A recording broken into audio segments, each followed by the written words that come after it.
Fit for Life Radio, episode 193. Gary here. And Will. What'd you have for dinner last night? What do we have? Meatballs. Wednesday's meatball night. Meatballs and rice. Do you change up the meatballs? No. We've had the same Wednesday meal for like 2 years. Literally meatballs in the crock pot with marinara on white rice. There it is. We do lean turkey, though. That 99-1. Mix it up with some nudes? Never. It's just easy. I know. Well, it's like a night that I work, so I get home at like 8. Mm-hmm. So it just keep it the same makes it easy. Mm-hmm. Hey, I'm not mad at it. I feel like if I tried another style of meatball, I wouldn't like it. Like it just wouldn't be the same, and I wouldn't be happy with it. So we just keep it. I had beef and potato. The huge. Yeah, but I've been on a kick lately. Been on a potato, like sprucing it up. You getting canned potatoes again? Nah, this is the opposite. I got something for you after this. But just like the loaded potato. Oh, so little cheese on there, dude. You know what I got upset a little. So, that they have like that ranch seasoning from Trader Joe's. Yeah. So I'll take sour cream, put a little ranch seasoning, and then mix the little ranch seasoning in, and it's like ranch dressing, right? So I'll take the potato, salt, vinegar, then hit it with a little sour cream, little cheese. Load it up. Then I fold it up.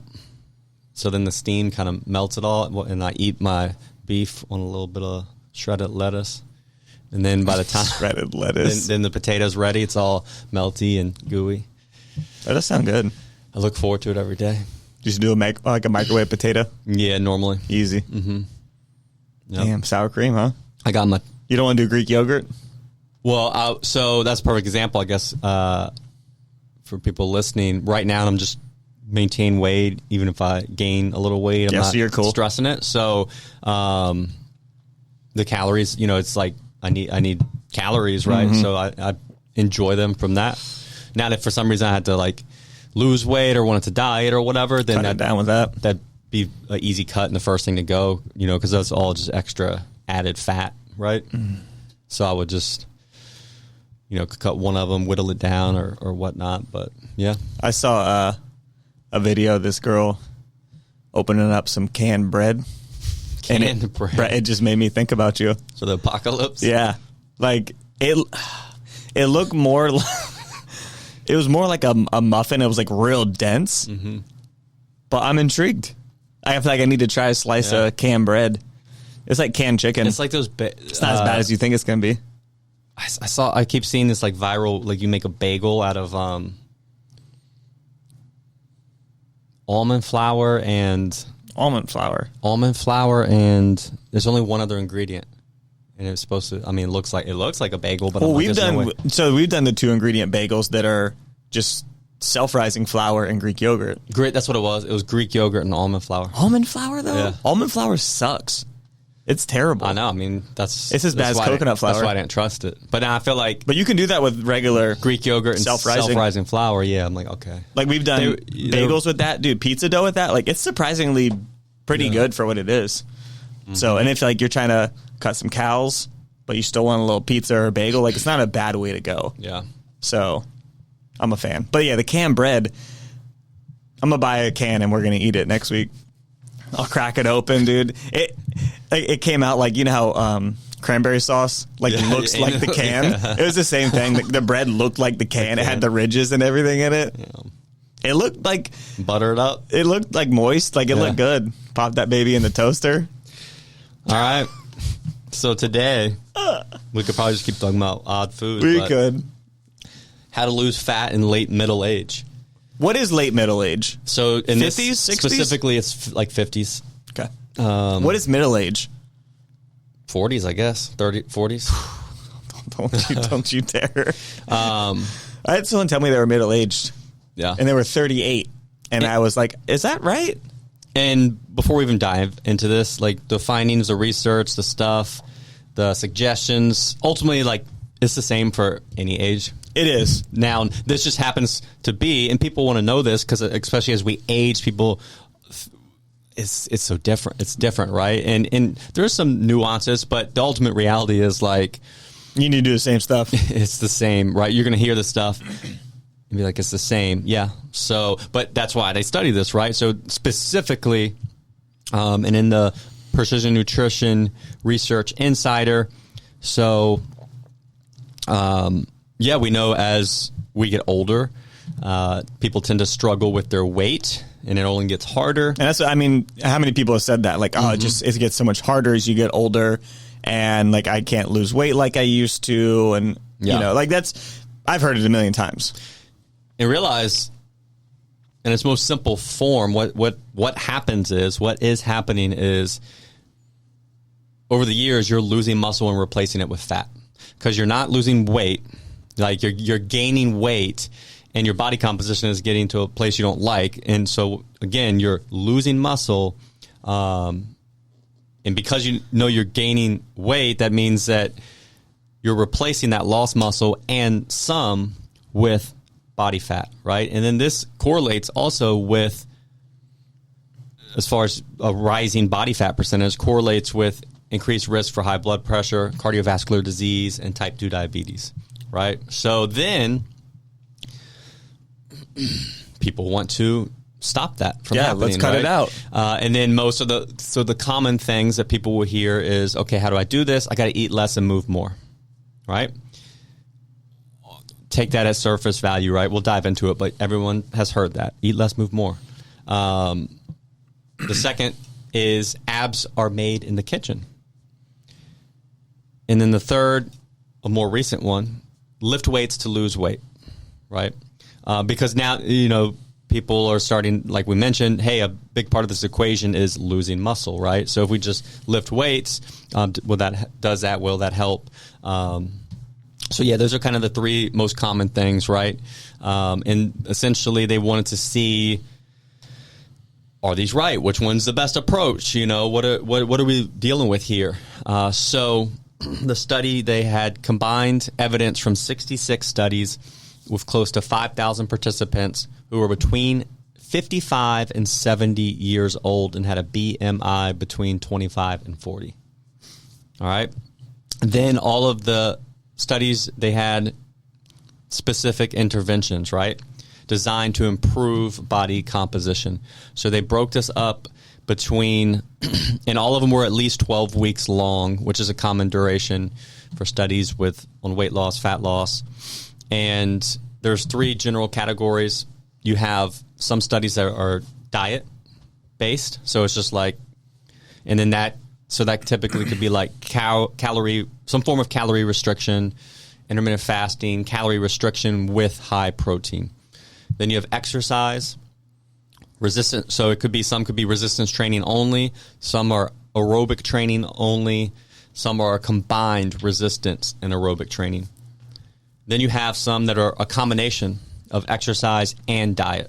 So kind of like the things we just talked about. So it could be resistance training with a high protein diet, calorie restriction plus exercise, or calorie restriction with high protein plus exercise, right? And then, okay, so those are the common interventions, like we said, done in studies with this population of ages. And then ultimately, what were the results, right? And they break them down into body fat percentage results. So the interventions, how did they improve one's body fat percentage? They have fat mass results, so just the pure total fat loss. And then lean body mass.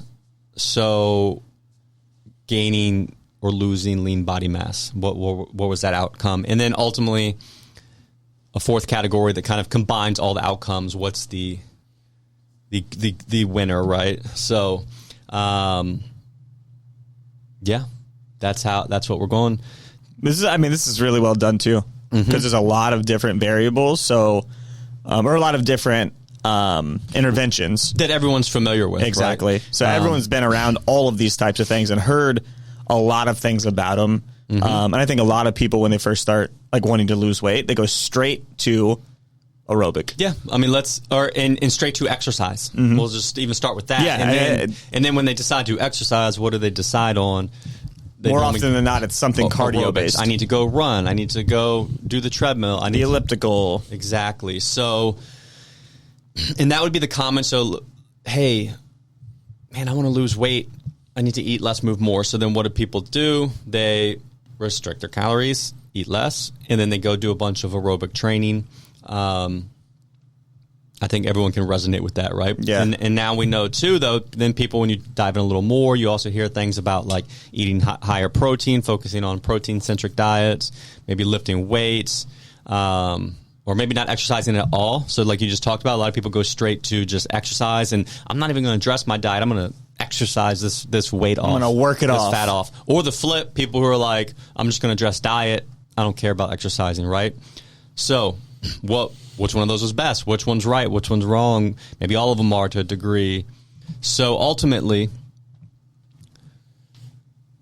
for the body fat percentage results, so this is like if you're, of all the people, if you're 30% body fat, and you went to 20, right? So you lost 10% body fat. But you have to realize that could mean someone who, it's not necessarily the total fat loss, right? Because you could also have gained muscle to help out your body fat percentage and things like that. Or if you were smaller, you only need to lose a couple pounds to make a big difference in that. But that's how that's different from total fat mass results, which we'll do next.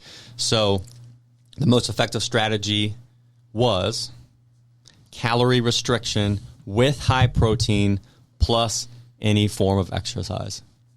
So I mean, I think most people, it's all three interventions are going to be the most effective, right? And if you've listened to our podcast any before, work with us at our gym, you're ultimately going to know that this is what we recommend. This is what we do, right? So we recommend getting your portions right, aka calorie restriction with high protein plus exercising, and a strength training being the base, but still a combination of aerobic and resistance training. And that ultimately is a solid way to go. Obviously, it's the most complicated. It's a combination of different things. But if you're serious about improving your body composition, losing fat, this is the way, right? Because it addresses everything, right? Like the concern, we go back to what was this at face value? It's over the years losing muscle and replacing it with fat.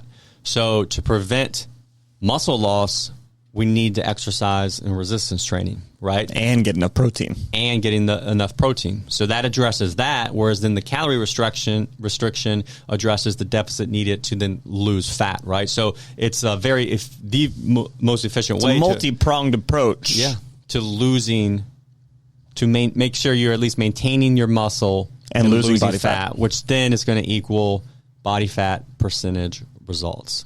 So nailed it. Yeah. Now then we have the fat mass results. Do you want to? Did you talk about the least effective for that? Yeah. You want to? Yeah. Yeah, I got you. So the least effective for just losing body fat was basically exercise as the intervention. Yeah. Either aerobic or resistance training without changing any diet stuff. Yeah. And at first, we want people to understand this is for improving your body composition. And look, we tell this to our gym people. People don't want to hear this, and we're like one of the only gym that says it. We're shouting from the rooftops. Don't exercise to lose weight. It's not the point. Now, there are plenty of reasons to do it, because you should exercise. You should do aerobic and resistance training for all the benefits they provide. But it's just realizing they aren't really great interventions. They're not driving fat loss. Yeah, they're not driving fat loss. So, again, don't take that as they're useless, because because exercise as a standalone intervention, whether it was resistance training or aerobic, was the least effective intervention for body fat percentage. Yeah. Improving your body composition. You're not going to exercise it off. So, but then think of that. When you then add in calorie restriction with high protein, you get the most effective strategy. So, and calorie restriction with high protein without exercise, was not as effective either, right? So you want both. Mm-hmm. And you really got to prioritize the calorie restriction. If you know me, you know I'm always on the run, up early and home late. So having a 3-hour morning routine isn't really in the cards for me.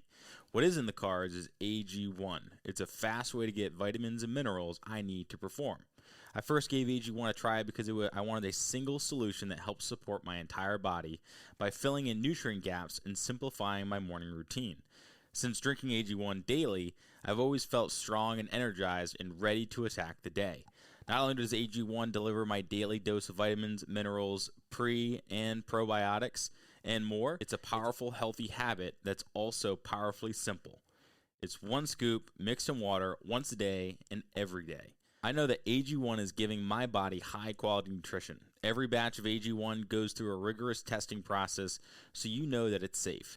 And AG1 ingredients are sourced for absorption, potency, and nutrition density. AG1 is a supplement that I trust to provide the support my body needs daily, and that's why I'm excited to welcome them as a new partner. Here is your chance to start every day this season with a gift to yourself. Try AG1 and get a free 1-year supply of vitamin D3K2 and 5 free AG1 travel packs with your first purchase exclusively at drinkag1.com/provengrit. That's drinkag1.com/provengrit. Check it out. I know. No one wants to hear that. No. So then we move along to pure fat mass results. So this is not about the percentage of body fat. It's just like the total the biggest pounds chunk, Daddy. of fat, right? Even if you're losing muscle, whatever, I'm losing fat too. Sign me up, right? So which intervention just lost the most total fat? So the most effective was calorie restriction plus high protein. That is what reduced body fat the most, right? So you see, that's kind of the approach of like abs are made in the kitchen, right? So yes, you will, if you want to just lose fat at the fastest rate, you can just do diet right now. Again, like we said, this is just pure fat mass. So there could be some muscle loss going on here too, right? And one thing that is key too is, again, the most effective one was calorie restriction plus high protein. And then what was that least effective?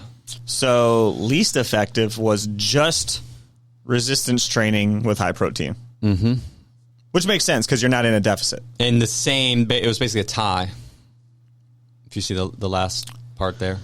Oh, and aerobic training, yeah. So basically, aerobic training as a standalone. Yep. Was also basically equal to resistance training plus high protein. They both led to about the same fat loss, which was the least of all the interventions. Yeah, which makes sense. Like we said, exercise is not a good driver for losing fat. Yeah. So, yeah, the least drivers were doing resistance training or aerobic training as a standalone. So, again, pretty much you see the same pure fat loss results. The least effective was basically the same as what was least effective for body composition, which is just exercise alone. And then the most effective was almost the same, but it was a little different because it was just a dietary. Basically, if you just did the calorie restriction with high protein, right? So you see the most effective for fat and body composition combination is calorie restriction with high protein. And then when you add in the exercise, but if you for some reason couldn't exercise or you could only do one, I can't adjust my diet. I only have time for one of these things. It's in your number one priority is fat loss. Then you need to address your nutrition. Address your nutrition. All right. Then we have lean body mass. So this is, making sure you're not losing lean body mass. What's most effective for gaining, maintaining lean body mass?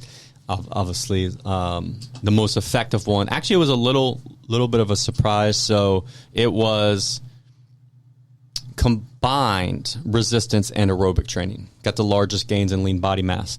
So I assume that's separate from just resistance training, right? So there's obviously tons of mechanisms that could apply to that. But yeah, and most people know, like, just having some form of level of aerobic training can help your body recover better. Yeah. That'll be my guess. Can give you a little more capacity during your workout, a little too. more capacity. So, again, and this is perfect. This goes back to, while you feel like exercise could have got poo-pooed on earlier, it's the way for that whole muscle component, which then folds into strength and longevity and all that, right? So then you start to see the power of exercise. Yeah, like, right? it is not like there's no negative to it. It's yeah. just not the fat loss thing. Yeah, and of course the least effective just restricting calories was calorie restriction as a standalone. Yeah. So that also, which makes sense. Yeah, that means you're not even focusing. There's no protein component. You're just like, I'm trying to eat as little as possible. You're going to lose a lot of lean mass. And that's what happens with a lot of people that aren't doing any exercise. Is they'll just cut calories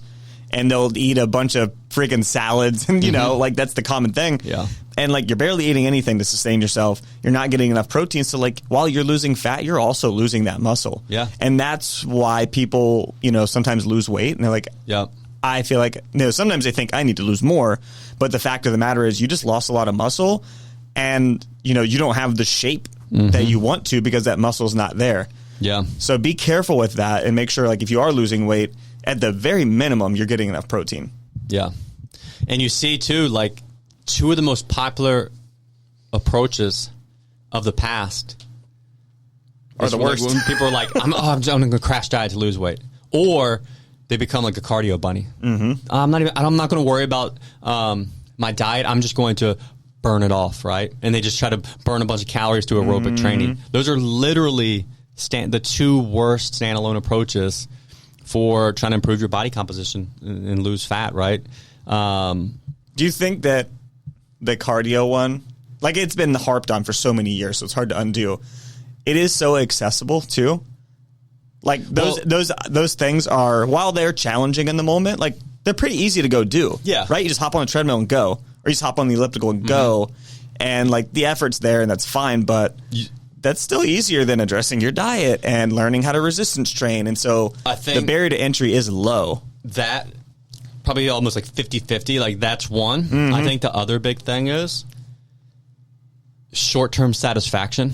People think they need to feel whatever. Like they worked really hard. And it's the most to where, yes, then it's super accessible, so you can go do it, and you can go, and then you'll sweat, and you're going to burn. Even if you hop on the elliptical for 30 minutes, you're going to be sweating, and your muscles are going to be burning, and you're going to feel fatigued. And you're going to feel satisfied about that. Exactly. And then you think, this must be effective. Yeah, this must be working. And people say that, like, oh, I can feel it working. Yeah.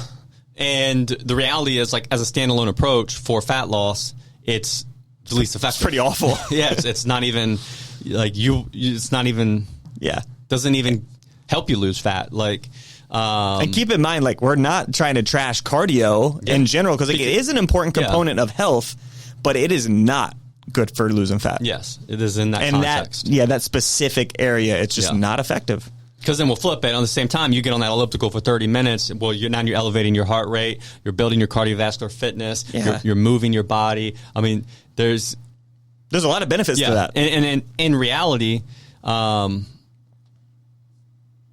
you should be doing it. So now we'll get into, like, so the king. What's the king? What's the king? Or queen. All outcomes. True. So basically, then they kind of combine the results from the body fat percentage, the fat mass, the lean body mass, plus BMI, and waist circumference. So this is we've taken care of all of the body composition type things. Yeah. So you lump it all in, which I think is what most people care about. Yes. You care about your waist circumference, your BMI, your body fat percentage, also the fat mass lost, and making sure you're maintaining lean body mass. What is the winner of all these combinations? It's the best approach of interventions. Which little one is the gold standard? And the winner was calorie restriction plus resistance training. No surprise. There it is. I mean, if you've been listening, you knew what it was going to be. I know. You had a good feeling. Yep. And close behind was calorie restriction plus combined resistance and aerobic exercise.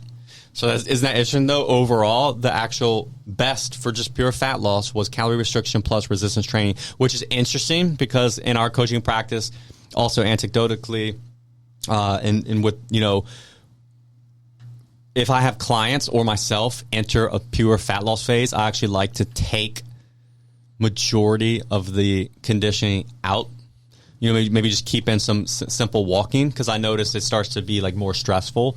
And then when someone's like at a maintenance phase, I like to add in the aerobic training for all the health benefits. So it's funny to see that then shake out in a study like this, which is also specifically with a little bit older population, right? Yeah. But yes, and again, the second place and close behind was a combination of the two. So if you like it or have the time, so the way I like to actually look at it is like, just because most of the population we see, it's always like, I don't have time to do all this stuff. So it's like, okay, well, let's boil this down. Let's do the basics and what's the most minimum effective dose. So it's going to be, your base should always be, if your goal is fat loss, calorie restriction, so getting your diet right, plus resistance training. Oh, then you got a little more time? Cool, let's actually fold in some aerobic exercise. And then what was the least effective? What do you think? Last place. What do you think, listener? Aerobic training. Yep. Aerobic training is just hopping on and doing some cardio is the worst for all of these things, meaning lumping in lean body mass, or if you body fat percentage, all of it. Yep. And then again, so every other intervention was more effective. So if you just did calorie restriction, or you just did high protein, or you just did calorie restriction and high protein, so obviously like really just diet, or if you just did resistance training, you're going to be better off than just cardio. Yeah. So it's like the lowest hanging fruit. Maybe that's the not a good way to put it. It's the lowest tier of effectiveness for losing fat. Yeah. Losing fat. And you know what's crazy? To this day, and we know this through, being professionals and educated and with working with clients and in the field and in ourselves, like, this is a message we've always been preaching, but to this day, what do we almost hear the most often with clients who are in their 40s, 50s, and 60s at the gym when they express the desire to lose some belly fat? I just need to do some cardio. I think I need more cardio. I need every more cardio. time. I need more cardio. Every time. You gotta talk people off the ledge. I need more cardio. And it's literally like it's not going to be the little catalyst to like start losing fat. It's just usually not the thing.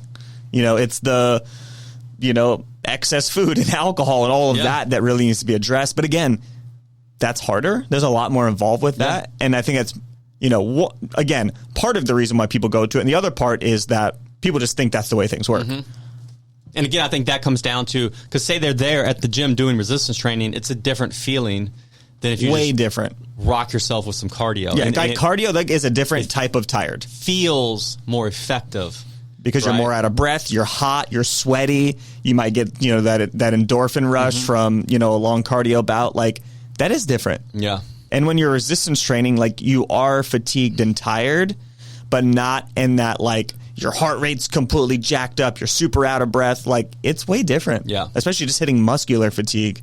Versus all of the above. Yeah.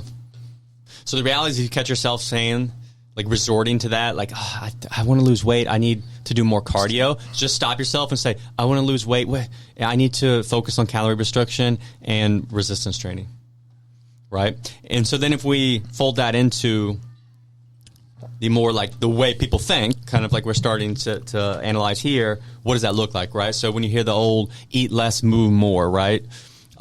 Which is basically calorie restriction combined with exercise. Well, that actually is pretty much the most effective combination for losing, improving your body fat percentage, right?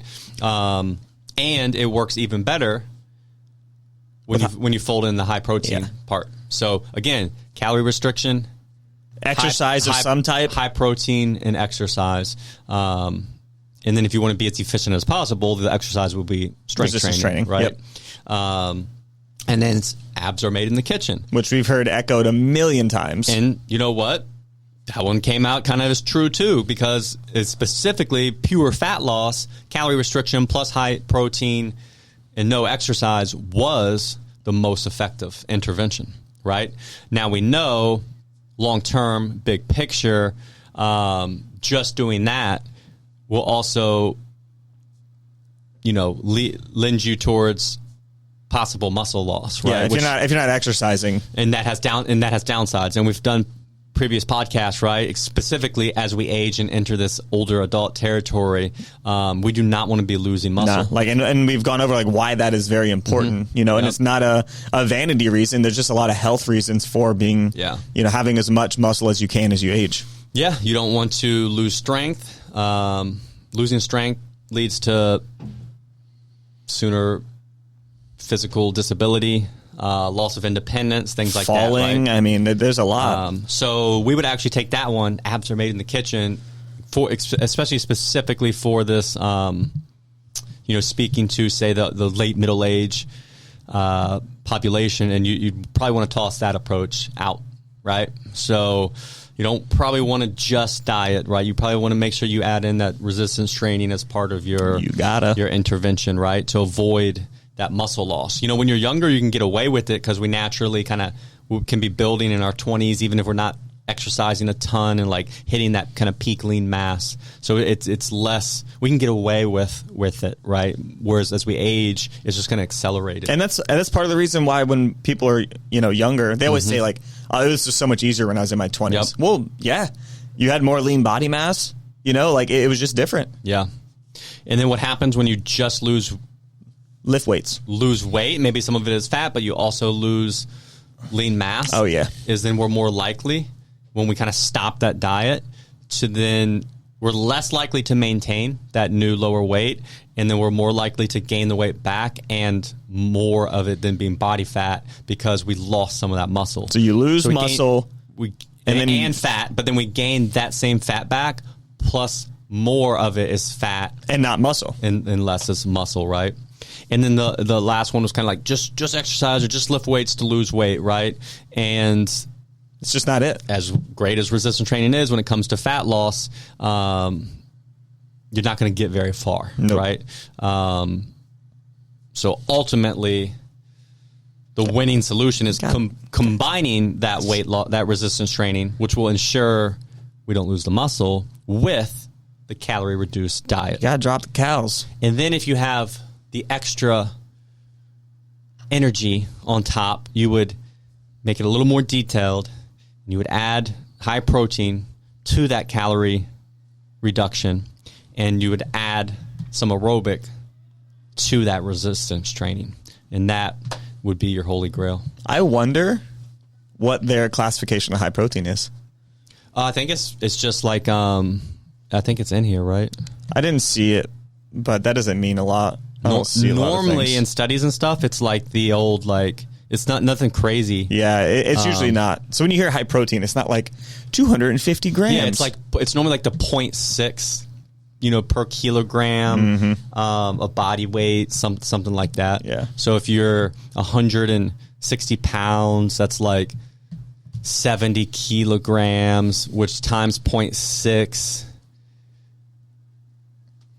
It's 42 grams. It's not it. Maybe that's not it. Or you know what? Maybe it's... Is it 0.6 per pound? 0.6 per pound. That would make more sense. It's 0.6 times what? What did you say, 150? 160? 160. That's 96. So it's about 100. Yeah. That makes more sense. Which, again, if you've worked with us, we normally just have most people aim for 100. That's going to get you about all the benefits for most of the stuff. It's not going to maximize. No. And if you want to maximize, we might bump you up if you have no problem hitting it. Yeah. For most people, aim for 100 grams of the 100 can get you most of the way there. You're great. But yeah, like you said, most people, when they hear high protein, they think bodybuilder amounts. Yeah, eating Tupperware of chicken breast all day. No, that's not it. And 100 grams of protein would be if you had a cup of Greek yogurt in the morning and you had 4 ounces of chicken with lunch and you had 4 ounces of ground beef with dinner. That right there is 75, and then you're going to have incidental protein. Yeah. Then say you also had some rice in there, and you also had some broccoli, and you also had some oats, right? Like, well, Like, you're going to get pretty freaking close to 100 with that. Those all have protein in it too. So now, obviously, and even then, those are such small protein portions we use. So so then if you had 8 ounces of meat, right, or you added or heck, you could do 6 ounces of meat at both meals. Yeah, and you're there. And your Greek yogurt, and you're pretty much there. You're at least at 100, and you're really at like 120 with the incidental protein. So it's not a grand amount. We're not asking you to eat 2 pounds of meat a day or anything crazy like that. Yeah. So, I just wanted to classify that so people aren't thinking like, oh, man, I don't know if I can eat high protein. Yeah.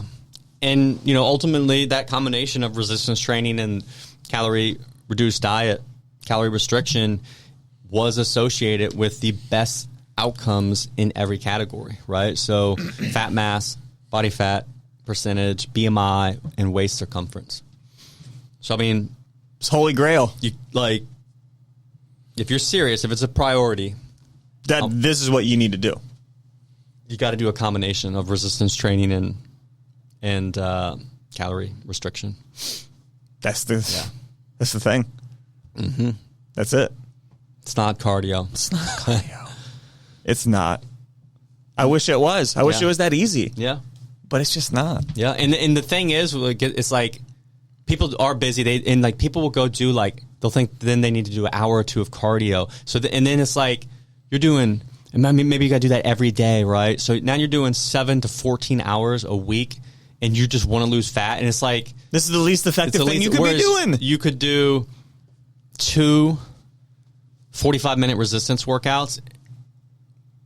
And we would say you got to drive to the gym. So it's like, what's that? Like 45, 90, 2 hours a week. And then find like an hour a day to manage your nutrition. Whether like on the weekend, that hour means maybe Saturday you make a grocery list. And then Sunday, in an hour, you kind of do that planning. And then Sunday you actually go grocery shopping. And then you take another hour to maybe prep. And then each day, maybe you do a little. I mean, this is even making it. You don't even need this much time, but it's, again, just comparing to if you're doing all this cardio, how inefficient it is. You could be spending that time way better. Yeah, you could take that hour a day, 2 of the days, basically, do 2 resistance training workouts, take the other hours to do some meal planning, shopping, and prep, or tracking, right? You can eat the same stuff, because, again, this is just calorie restriction. It's not saying you have to eat any specific foods, right? Like, eat what you are, just restrict your calories. And then if you layer in, get enough protein, you're good, And if you don't want to change much of your food, you don't have to. Just drop the portions. But then you'll need to track them. That's where tracking has an advantage. Oh, and what do we hear all the time? I don't have time. You could take an hour. You for one, you can do it in 10 minutes a day. But we're just saying, if you think if you have an hour to do cardio, you're better off. You could take that hour and manage your nutrition. And manage your nutrition. And be okay. And that is going to be way more effective for fat loss. And then don't forget that fat loss then parlays into lowered risk of cardiovascular disease, type 2 diabetes, and those things, right? So, and then get that done, get that down, then layer in some aerobic activity for fun or as a hobby. Yeah, or because you like how it feels. Yeah. That's great, and it's fine. Yeah, and like we said, so in a max world, you're doing, for fat loss, you're doing calorie restriction with high protein, plus resistance training, and aerobic. But at a base, least... minimum effective dose. Minimum effective dose. I know what you're going for. Minimum effective dose, though, if that feels daunting, is just calorie restriction and resistance training. And that's it. And that can break down to, you know what? Don't even worry about changing what you're eating. Just start tracking it. Get in a calorie deficit. So eat a little bit less of what you're already eating. Eat a little bit less of what you're already eating. So you're only changing one thing, and that's portions.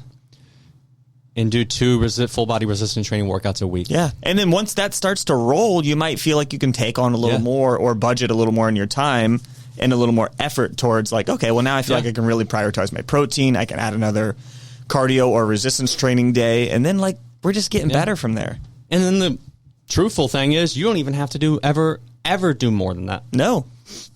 Most people, you can ride that out. If that's you can so do that, much better than zero, than doing nothing, and I don't think people get it. Yeah. They really... Yeah, I think what people have to get is doing nothing obviously is getting you nowhere. Just doing 15 minutes a day of food tracking and an hour and a half a week of resistance training can get you 90% towards fat loss, or you could go and actually do 2.5 hours of just cardio a day. And while you feel like, oh, I'm doing more, I'm suffering more, I'm sacrificing more. You're just spinning your wheels. You're just spinning. You're digging a hole with a toothpick, man. Like, it just doesn't work. Yeah, it's not more effective. It's less effective. Mm-hmm. And that's my biggest thing when you see a lot of this is people. It's just a waste of time. It's a waste of time. Yeah. And you have to trust that these things work. That these things work. Calorie restriction, resistance training. Yeah. It's, and it's not always easy, right? It's not it's a simple thing, but it's not always the easiest thing to do. So we're not saying that like, oh, everyone should be able to do this right away and this is simple, but like you got to start with the right things. Yeah. And they will get easier as you do them. Yep. It's just like, imagine like you're teaching, you have a kid and you're going to teach him how to play football, right? And instead of teaching them like how to throw and catch and block, you teach them how to touchdown dance. I was wondering what you're going to say. And, like... Yeah, like that's not going to help them be better at football. Yeah, like first get to know the basics so you can actually be scoring. The fundamentals that count. And then you can add on the other stuff, right? But could you imagine you work you go to practice 3 days a week for 2 hours and you spend those 6 hours a week practicing touchdown dancing? That's literally what you're doing. You're going to get smoked when the game comes around. If you're like, I want to lose fat, and you take 6 hours a week, so 3 days a week for 2 hours, you go do aerobic training. That's what you're doing. You're just practicing your touchdown dances. Yeah. Right? But then imagine you could take half that time, so you could go 3 days a week, 1 hour a day, and work on your blocking, your tackling, your catching, and get really good at those, and you're going to be way more effective of a football player. How you spend your time matters. Yeah. It really does. So don't waste it. Mm-hmm. Same thing, like say you want to be a barista. Ooh. And you just work on making the little designs with the cream. And that's it. Not actually like how do I make good coffee? Yeah. You don't actually work on like, the technique and skills of make sure this is the correct texture and that making, the coffee beans and the portions. The grind is right. Exactly. Yeah. That's a good summary. Mm. We could do a whole episode of like analogies. Oh, we could. Just keep going deep. They get more and more obscure. I just thought of one. I'm not going to say it though, but you tell me after. Oh man.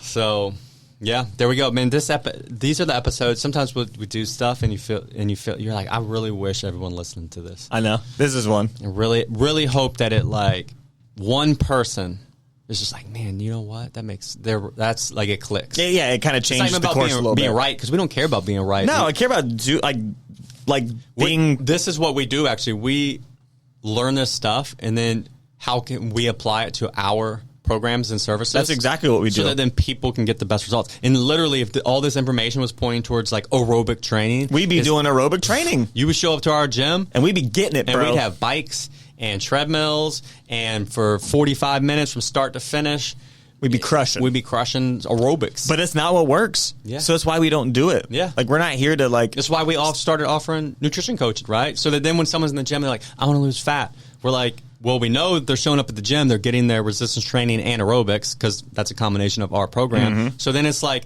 we're not going to tell you to do more conditioning, to go home and go run. We're going to be like, you need to address your nutrition. We can help you with that. Now, some people, you can do it yourself. Cool. Here's a whole plan. Go. But then if you struggle on your own, cool. You might need some coaching, some extra accountability, right? But that is the most effective process. And that's what drives us and leads us. We just want the best. That's it. The best for everyone. There you have it. And as always, drop us a review on iTunes. Let us know what you think. Give us some suggestions for topics. If there's stuff you're curious about or want to hear about, or just let us know. Could be anything. It could feel dumb. We don't care. We like talking about dumb stuff too. So just ask away. All right. Appreciate you for listening. All right, we'll catch you next time. As always, thanks for listening, guys. If you want to learn more, check us out at coastalfitnessva.com or garydeagle.com. We'll see you next time.